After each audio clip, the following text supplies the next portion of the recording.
નમસ્કાર. રાષ્ટ્રીય શિક્ષણ નીતિ પર આધારિત પરામર્શ અંગેનો આ સવિશેષ કાર્યક્રમ ઉઘડતી દિશાઓ. આપ સર્વેનું ખૂબ ખૂબ સ્વાગત છે. આજનો ચર્ચાનો વિષય છે ભાવિ પેઢીને આકાર આપવામાં શિક્ષક પ્રશિક્ષણની ભૂમિકા અને નિસ્બત. આજે આપણી સાથે ચર્ચા માટે ઉપસ્થિત છે ડૉક્ટર હર્ષદ પટેલ, માનનીય કુલપતિ શ્રી, ભારતીય શિક્ષક પ્રશિક્ષણ સંસ્થાન. સાહેબ, આપનું ખૂબ ખૂબ સ્વાગત છે. સાહેબ, એવું કહેવાય છે કે ગુરુ ગોવિંદ દોઉં ખડે કાકે લાગુ પાય, બલિહારી ગુરુ આપને ગોવિંદીઓ બતાય. શિક્ષક રાષ્ટ્રનું ઘડતર કરે છે, રાષ્ટ્રનું નિર્માણ કરવામાં બહુ મહત્તમ ફાળો આપે છે. પ્રાચીન કાળથી આપણી સભ્યતામાં, આપણી સંસ્કૃતિમાં ગુરુનો એક મહિમા છે અને એ મહિમાને પુનઃસ્થાપન કરવાની રાષ્ટ્રીય શિક્ષણ નીતિમાં વાત છે. એટલે પહેલો જ પ્રશ્ન એવો થાય કે રાષ્ટ્રીય શિક્ષણ નીતિમાં શિક્ષક પ્રશિક્ષણ ઉપર આટલો બધો ભાર કેમ મૂકવામાં આવ્યો છે? શું કારણો હોઈ શકે? આપે જેમ કહ્યું તેમ આશુતોષભાઈ કે રાષ્ટ્રની ચેતના એટલે જ શિક્ષણ છે. જી. અને શિક્ષણની ભૂમિકા જી શિક્ષક વગર શક્ય નથી બનવાની. જી. અને જ્યાં શિક્ષક છે ત્યાં શિક્ષક પ્રશિક્ષણ છે. છેલ્લા વર્ષોમાં શિક્ષક પ્રશિક્ષણે એક જુદા જ પ્રકારનો માહોલ આપણા દેશમાં આપ્યો છે. જી. એને ધ્યાનમાં રાખીને જી મહત્વની બાબતો એ રાષ્ટ્રીય શિક્ષણ નીતિમાં ચર્ચવામાં આવી છે. જી.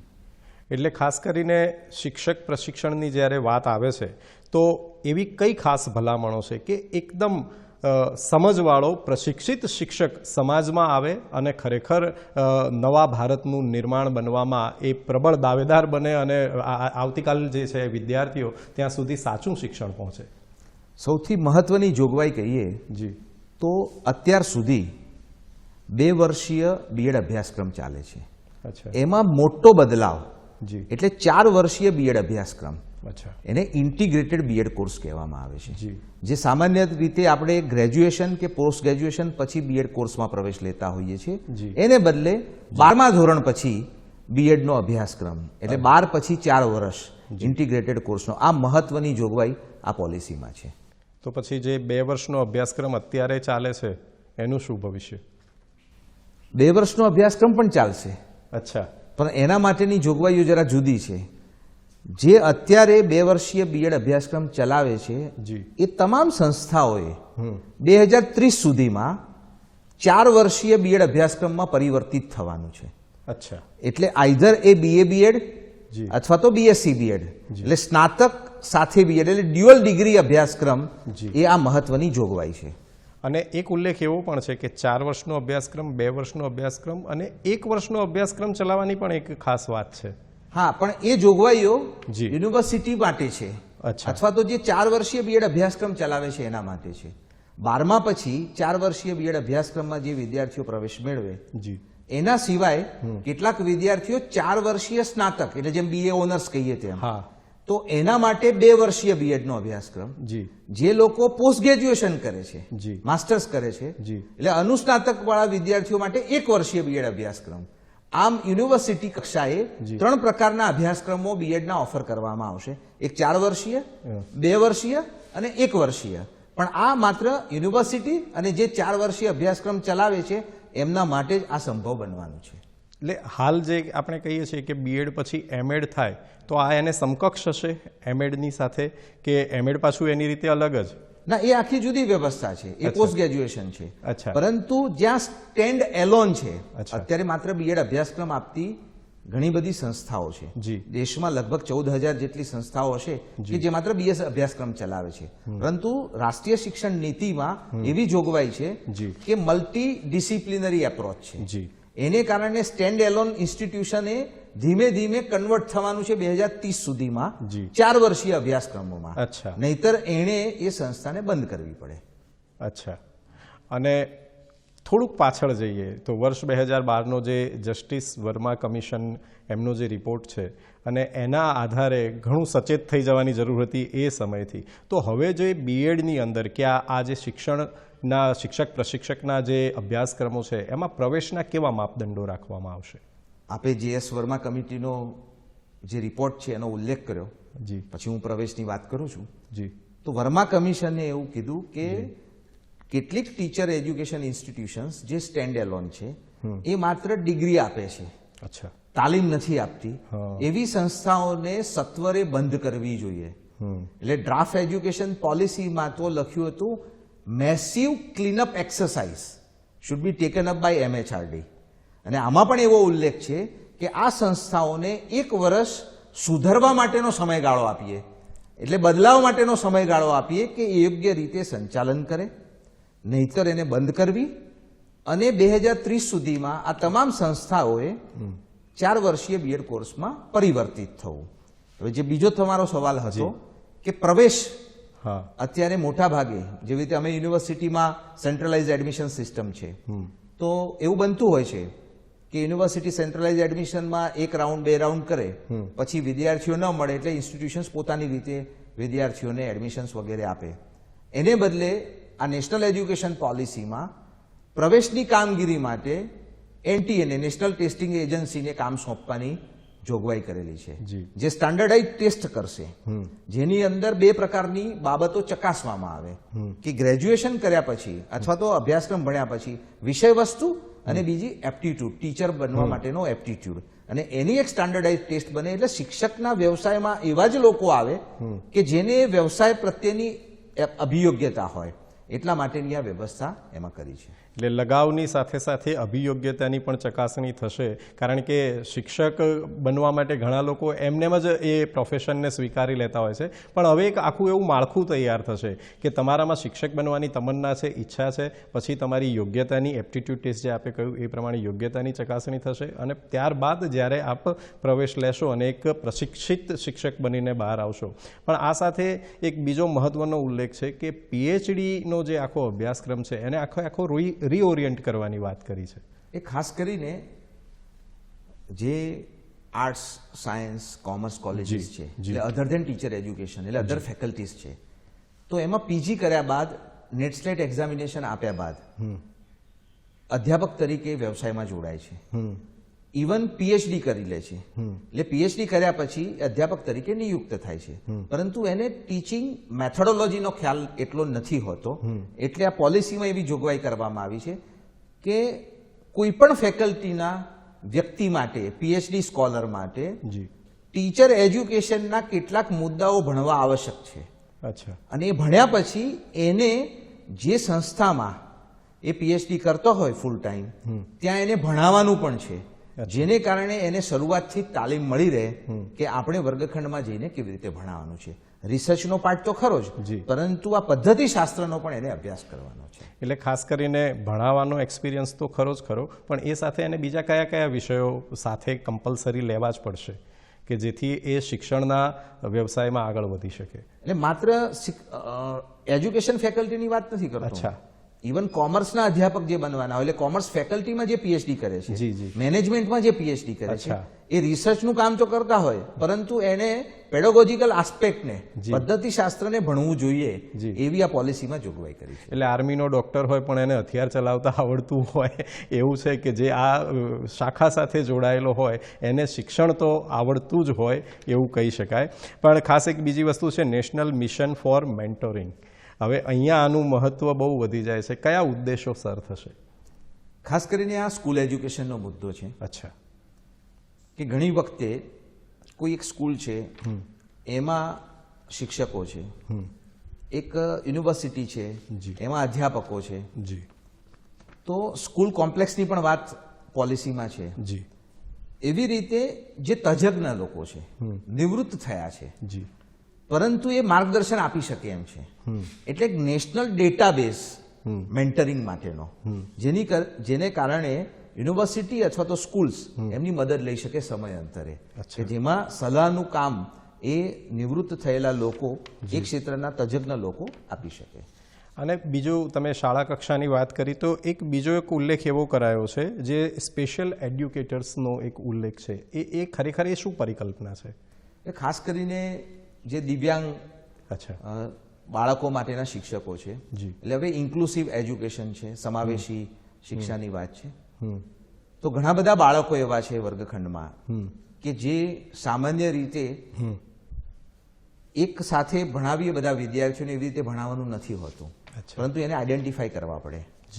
તો સ્પેશિયલ એડ્યુકેટર્સમાં જી આરસીઆઈ જેમ કામ કરે છે તો એનસીટીઈ અને આરસીઆઈ એક એવા પ્રકારનો અભ્યાસક્રમ કરે જી કે જેથી કરીને શિક્ષકોને સ્પેશિયલ એડ્યુકેટર તરીકે શું કાળજી રાખવાની થાય જી કે કોઈક દિવ્યાંગ બાળક છે તો એની દિવ્યાંગ કયા ક્ષેત્રની છે એના માટે એને શું કાળજી રાખવાની એનો સર્ટિફિકેટ પ્રકારની વ્યવસ્થા એનો સ્પેશિયલ કોર્સ આ શિક્ષક માટે કરાવવામાં આવે એટલે પાર્ટ ટાઈમ પણ થઈ શકે અને એ કદાચ સર્ટિફિકેટ કોર્સ થઈ શકે એટલે ઇન સર્વિસ પણ થઈ શકે અચ્છા. અને બિફોર જોઈનિંગ પણ થઈ શકે થઈ શકે. ઇવન એના ડિગ્રી કોર્સ પણ ચાલતા હોય છે આરસીઆઈ વાળા. અચ્છા.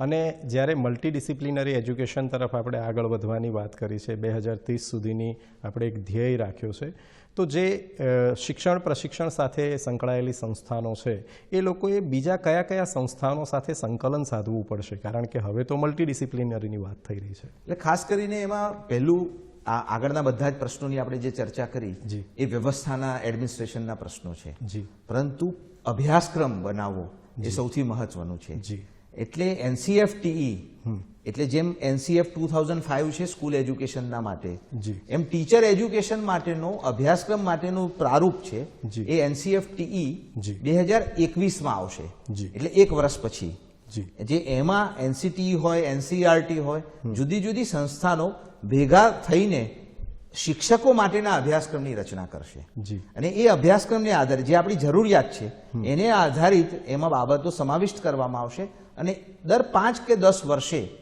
એનો રિવ્યુ કરવામાં આવશે જેથી સમયાંતરે એમાં ફેરફાર કરી શકાય. હવે વિદ્યાર્થીએ એકવાર બીએડ કરી લીધું પોતાની રીતે શિક્ષક બનવા તૈયાર થઈ ગયો છે પણ સ્કૂલની અંદર રિક્રુટમેન્ટ એની કોઈ ખાસ પદ્ધતિ વર્તમાનમાં આપણે ટીઈટી અને ટીએટી એને આધારિત શિક્ષકોની નિયુક્તિ કરીએ છીએ ખાસ કરીને પ્રાઇમરી એજ્યુકેશનમાં એટલે જી. આરટી ની અંતર્ગત ટીઈટીની જોગવાઈ છે બીએડ અભ્યાસક્રમ પૂર્ણ કર્યા પછી પોલિસીમાં ટીઈટીની સાથે એ વિદ્યાર્થીનો દાર્શનિક પાઠ એટલે ડેમોન્સ્ટ્રેશન લેસન એટલે પરફોર્મન્સ શિક્ષક તરીકે વર્ગખંડમાં કેવું ભણાઈ શકે છે કેમ કે ટીઈટી માત્ર એનું સૈદ્ધાંતિક જ્ઞાન તપાસે જી અને વાયવા લેવાનો એટલે રૂબરૂ મુલાકાત એને આધારિત શિક્ષકની નિયુક્તિ થશે. આ ખૂબ મહત્વનો ફેરફાર છે. જી અત્યારે પણ ટીઈટીના પરિણામો ઓછા આવે છે એટલે જે શિક્ષકની તાલીમ યોગ્ય નથી લેતો તો એ સારું પરફોર્મ નહીં કરી શકે. એ માત્ર સૈદ્ધાંતિક બાબતોને આધારે શિક્ષક તરીકે નિયુક્ત નહીં થાય પરંતુ વર્ગખંડમાં કઈ પદ્ધતિથી એ ભણાવી શકે છે આ બધી બાબતો એ શિક્ષક તરીકેની નિયુક્તિ પહેલા તપાસવામાં આવશે ચકાસવામાં આવશે એને આધારે શિક્ષકોની નિયુક્તિ કરવામાં આવશે. તલસ્પર્શી ચર્ચા એક પછી એક મુદ્દા આગળ ચાલી રહ્યા છે પણ હવે એક વખત શિક્ષકના એની ગુણવત્તાની ચકાસણી થઈ ગઈ એણે શિક્ષક તરીકે પ્રવેશ કરી લીધો પણ એના વર્ક દરમિયાન એના કાર્ય દરમિયાન એની યોગ્યતાની ચકાસણી થશે એ માટે કયા માપદંડોના આધારે એની યોગ્યતાની ચકાસણી થશે? શિક્ષકની નિયુક્તિ બે સ્તરે સ્વાભાવિક રીતે થતી હોય એક શિક્ષક તરીકેની ભૂમિકા હોય બીજું સંસ્થાના વડા તરીકેની એટલે આચાર્ય તરીકેની જવાબદારી હોય. તો શિક્ષક તરીકે ડ્યુરિંગ કેરિયર એણે દર વર્ષે 50 કલાકની તાલીમ લેવાની થશે. અચ્છા. દર વર્ષે એ પ્રોફેશનલ ગ્રોથના સંદર્ભમાં. બીજું જે રીતે પોલિસીમાં જોગવાઈ કરી છે 4 જુદા જુદા સ્તરની એટલે પ્રારંભિક છે પછી ત્રીજું ચોથું પાંચમું છે 6 થી 8 છે સેકન્ડરી અને હાયર સેકન્ડરી આમ 4 તબક્કામાં શિક્ષકની નિયુક્તિ થવાની. જી પરંતુ કોઈ એક તબક્કામાંથી બીજા તબક્કામાં શિક્ષક તરીકે જવું છે જી તો એના માટે શું તો એના માટેની પણ જોગવાઈ આ પોલિસીમાં કરવામાં આવી છે જેથી કરીને સ્વિચ ઓવર કરી શકે. એના માટેના જુદા જુદા માપદંડો પ્રોફેશનલ સ્ટાન્ડર્ડ્સ એ એસ્ટાબ્લિશ કરવામાં આવવાના છે.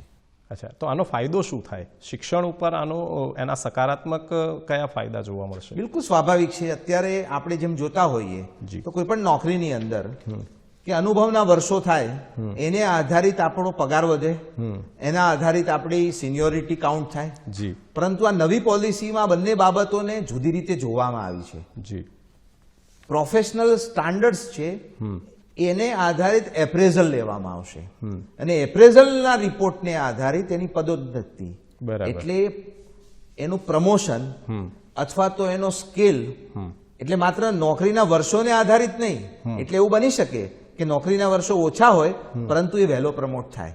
કેમ? તો કે એનો એપ્રેઝલ વધારે સારો હોય. એટલે ગુણવત્તા પર ભાર મૂકવા માટે, શિક્ષકોને પ્રોત્સાહન આપવા માટે, જે લોકો કાર્યદક્ષ છે એની કાર્યક્ષમતાને આધારિત, કાર્યકાળને આધારિત નહીં, કાર્યક્ષમતાને આધારિત, કાર્યદક્ષતાને આધારિત એને પ્રમોટ કરવામાં આવે, એને પ્રોત્સાહિત કરવામાં આવે, આવી જોગવાઈ છે. પણ આ તો એક આખું માળખું બનશે, કારણ કે એકબીજા સાથે બધું કનેક્ટેડ છે. તો આ એને એપ્રેઝલ આપણે આપીએ છીએ કે જેથી આને પોતે પ્રોત્સાહિત થાય, ટૂંકા ગાળામાં કદાચ એને પ્રમોશન મળે છે, પણ એક એવું પણ માળખું તૈયાર થવું જોઈએ કે જે આસપાસનું માળખું હોય, જેનાથી શિક્ષક સતત પ્રોત્સાહિત થાય. જેમ બાળકોને શિક્ષણ માટે પ્રોત્સાહિત માળખું મળવું જોઈએ, એમ શિક્ષકને શિક્ષણ આપવા માટે પણ એક પ્રોત્સાહિત માળખું મળવું જોઈએ. એવા કોઈ ખાસ ઉલ્લેખો છે આ રાષ્ટ્રીય શિક્ષણ નીતિમાં? એટલે રાષ્ટ્રીય શિક્ષણ નીતિમાં સૌથી મહત્વની બાબત એવી છે જી. School complex. અચ્છા. અત્યારે આરટીઈ મુજબ આપણે ગણિત વિજ્ઞાનના એક શિક્ષક, ભાષાના એક શિક્ષક અને સામાજિક વિજ્ઞાનના શિક્ષકના ની નિયુક્તિ 6 થી 8 માં કરીએ છીએ. પણ ચિત્ર, સંગીત, વ્યાયામ, કલાઓ, પરફોર્મિંગ આર્ટ્સ એના શિક્ષકની નિયુક્તિ માટે શું? તો એક સ્કૂલમાં શિક્ષક એટલે કોમ્પ્લેક્સ, સ્કૂલ કોમ્પ્લેક્સ બને એટલે 3, 4 કે 10 સ્કૂલ, એની વચ્ચે આ શિક્ષક હોય.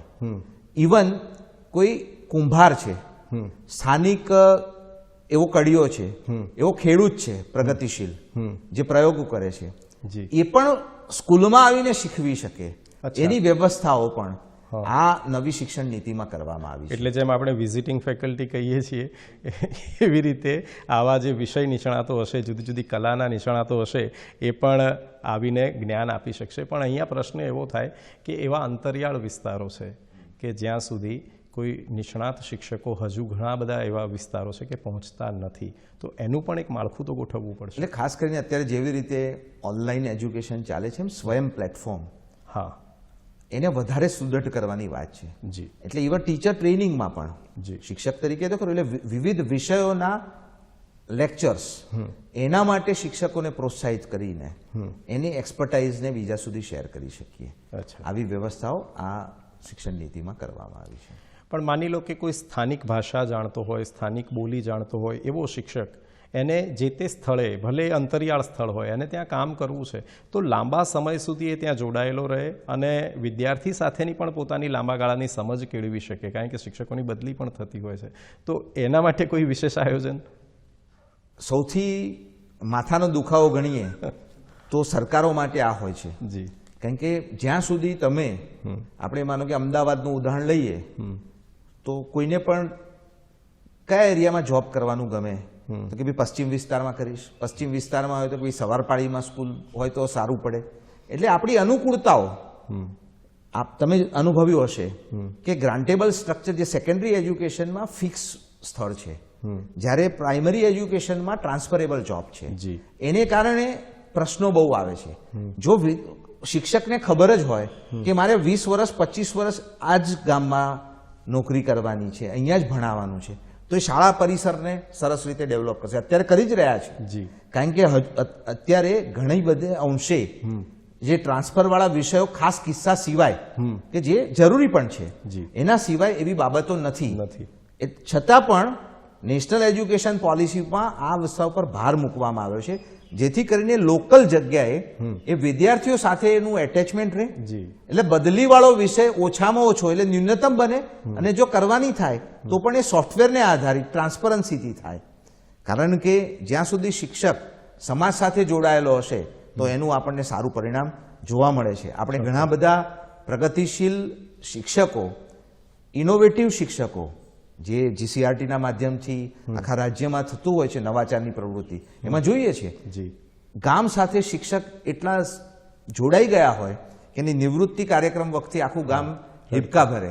તો આ બધી જ બાબતો આપણને સૂચવે છે કે જ્યારે સમાજ સાથેનું એનું જોડાણ હશે તો શિક્ષણની પ્રક્રિયા વધારે સારી બનશે. એક ફરિયાદ કાયમ રહેતી હોય છે કે શિક્ષકને વર્ષ દરમિયાન ક્યારેક શિક્ષણ સિવાયના કામમાં વધારે સમય આપવો પડે છે, જેનાથી ભણતર ઉપર અને શિક્ષણ ઉપર વિપરીત અસર થતી હોય છે. તો એના માટે કોઈ વિશેષ સૂચન છે? આ પોલિસીમાં એવી જોગવાઈ કરી છે કે વધારાના જે કામો અથવા તો એડમિનિસ્ટ્રેટિવ વર્ક છે, ઇવન મધ્યાહન ભોજનની કામગીરી પણ છે, એમાં શિક્ષકનો ઘણો બધો સમય જતો હોય છે. એમાંથી એને મુક્ત કરવા માટેની પણ વ્યવસ્થા આ પોલિસીમાં જોગવાઈ કરવામાં આવી છે. જેમ જેમ આ બધી બાબતો ઇમ્પ્લિમેન્ટેશનમાં આવશે તેમ વધારે સરળીકરણ થશે અને વર્ગખંડમાં વિદ્યાર્થી પાસે શિક્ષક વધુ સમય રહેશે તો એના સારા પરિણામો આપણને જોવા મળશે. અને બીજું એક એવું પણ છે કે કોઈ પણ વ્યવસાય છે એમાં સતત અપડેટ તો રહેવું જ પડતું હોય છે. તો શિક્ષકને પોતાની જાતને અપડેટ કરવી છે તો એને કયા માધ્યમો મળી રહેશે? એક તો મેં આપને કહ્યું કે સ્વયં પોર્ટલથી એ પોતાને જાતને શીખી શકશે. બીજું 50 કલાક એવરી યર એમણે પોતાની કેરિયર અપડેટ માટે કરવાનું છે, પ્રોફેશનલ ગ્રોથ માટે. ત્રીજું સર્ટિફિકેટની વ્યવસ્થાઓ જે પણ યુનિવર્સિટીઝ છે, જેમ અમે 51 સર્ટિફિકેટ કોર્સ અમે લોન્ચ કરેલા છે, જેમાં ઘણા બધા શિક્ષકો એમાં જોડાયા છે, જુદા જુદા સેન્ટર્સથી ઓનલાઈન અત્યારે અભ્યાસ કરી રહ્યા છે. અને આ સર્ટિફિકેટને આધારિત એટલે માનો કે 6 થી 8માં જે શિક્ષક છે એને સેકન્ડરીના શિક્ષક તરીકે જવું છે, અથવા સેકન્ડરીના શિક્ષકમાંથી એને પ્રારંભિકમાં જવું છે. કારણ કે આમાં એવું હવે નથી બનવાનું કે જેમ ધોરણો ઊંચા એમ સ્કેલ ઊંચો, એવું બહુ બનવાનું નથી. જે પ્રકારે પોલિસીમાં જોગવાઈ કરવામાં આવી છે એમાં એવું બનવાનું છે કે કોઈકને રુચિનું ક્ષેત્ર છે તો એ રુચિના ક્ષેત્રમાં જવા માટે સર્ટિફિકેટ કોર્સ કરી અને એમાં જોડાઈ શકે. એટલે આમ સતત શિક્ષક શીખતો રહે, નવું કરતો રહે અને નવું જ્ઞાન પ્રાપ્ત કરતો રહે અને વિદ્યાર્થીઓને આપતો રહે. એટલે એવું પણ કહી શકાય કે કોઈક એકદમ પ્રશિક્ષિત શિક્ષક છે પણ એને એવી ઈચ્છા છે કે ના, મારે નાના બાળકો સાથે કામ કરવું છે, તો કદાચ એને એ પણ સ્વાયત્તતા રહેશે અને એને પેલું સેલેરી ડિફરન્સ કે એવું બહુ મોટું નહીં દેખાય. અત્યારે જે રીતે પોલિસીમાં સૂચિત કરવામાં આવ્યું છે એનો અર્થ એવો આપણે અત્યારે કરીએ છીએ. આ બધું જ પોલિસીમાં છે, પણ જ્યારે ઇમ્પ્લિમેન્ટેશનની વાત આવશે તો આપ કેવા પડકારો જોઈ રહ્યા છો? જેવી રીતે જીએસટી ઇમ્પ્લિમેન્ટ કરવાનું થયું, આરટીઈ ઇમ્પ્લિમેન્ટ કરવાનું થયું. હું જ્યારે અમદાવાદ મ્યુનિસિપલ કોર્પોરેશનમાં શિક્ષણ સમિતિમાં હતો તો અમારે 9 માધ્યમની શાળાઓ અને 14 પ્રકારના વર્ગો ચાલતા હતા. આરટીઈ મુજબ 1 થી 5, 6 થી 8 અને 1 થી 8 આ 3 જ ટાઈપ હતી. અમારે તો 1 થી 3ની પણ શાળા હતી, 2 થી 5ની પણ હતી. પરંતુ એ પડકારો પહોંચી વળાય છે, કારણ કે 8મું ધોરણ સેકન્ડરીમાંથી પ્રાઇમરીમાં લાવવાનું થયું હતું. એટલે ત્યાં 9, 10 રહ્યો, એટલે શિક્ષકો પણ ઘણા બધા સરપ્લસ થાય. અહીંયા શિક્ષકોને વિકલ્પ આપવાનો થાય. તો જ્યારે કોઈ પણ બદલાવ આવે છે એટલા માટે તો અહીંયા 10 વર્ષનો સમયગાળો છે, તબક્કાવાર નેશનલ અને સ્ટેટ લેવલથી. કારણ કે આ સંયુક્ત યાદીમાં શિક્ષણનો વિષય છે, એટલે કેન્દ્ર અને રાજ્ય સરકાર પ્રાયોરિટી ડિફાઇન કરશે કે સ્કૂલ એજ્યુકેશનમાં કયા તબક્કામાં આગળ વધવું છે. કેમ કે કેટલીક પ્રક્રિયાઓ પેરેલલ વધારવાની થશે, કેટલીક પ્રક્રિયાઓ પ્રાથમિકતાને આધારિત કરવાની થશે, કારણ કે એક પૂર્ણ થયા પછી બીજી પ્રક્રિયામાં જઈ શકાશે. દાખલા તરીકે 4 યર ઇન્ટિગ્રેટેડ બીએડ કોર્સમાં કન્વર્ટ થવાનું છે 2030માં. અત્યારે ગુજરાતમાં ગ્રાન્ટીન એડ માનો કે 39 કોલેજ છે, એ 39 કોલેજને કન્વર્ટ થવું પડશે 4 યર ઇન્ટિગ્રેટેડમાંથી. એવું બનવા જોગ છે કે એ સોસાયટી કે ટ્રસ્ટ દ્વારા 20 સંસ્થાઓ કે 30 સંસ્થાઓ પોતાને ત્યાં ગ્રેજ્યુએશનના કોર્સ ઓફર કરતા હશે તો એમાં સીધા સ્વિચ ઓવર કરી શકશે. પણ જે સ્ટેન્ડ એલોન કોલેજ છે તો એને ટ્રાન્સફર થવામાં સમય લાગશે. તો આમ જે કન્વર્ઝનની પ્રોસેસ છે અથવા તો વહીવટી બાબતો છે, ઇમ્પ્લિમેન્ટેશનના મોડમાં કેટલીક એવી આવવાની છે કે જેમ જેમ આપણે એને આગળ ધપાવતા જઈશું તેમ પ્રશ્નો આવતા જાય, પડકારો પણ આવતા જાય, એમાંથી ઉકેલ પણ મળતો જાય, પણ દિશા આપણી નિશ્ચિત છે. એટલે direction is important then speed. એટલે આપણા જે કાર્યક્રમનું શીર્ષક છે ઉઘડતી દિશાઓ, એનું આપણે દિશા એક નક્કી જ છે. અને ખાસ કરીને આ ચર્ચાના અંતે એવું કહી શકાય કે શિક્ષક પ્રશિક્ષણના આધારે સમાજને સારા શિક્ષકો ભવિષ્યમાં મળશે અને દેશની આવતીકાલ ઘણી ઉજ્જવળ હશે એવું લાગે છે. આપ અમારી સાથે ઉપસ્થિત રહ્યા, આપનો કિંમતી સમય ફાળવ્યો અને આ તલસ્પર્શી ચર્ચા કરી. સાહેબ, આપનો ખૂબ ખૂબ આભાર. આવતીકાલે ફરી એક નવા વિષય સાથે ઉપસ્થિત થઈશું અને એ વિષય છે ભારતીય ભાષાઓ, કલા અને સંસ્કૃતિ. તો ત્યાં સુધી રજા આપશો. નમસ્કાર.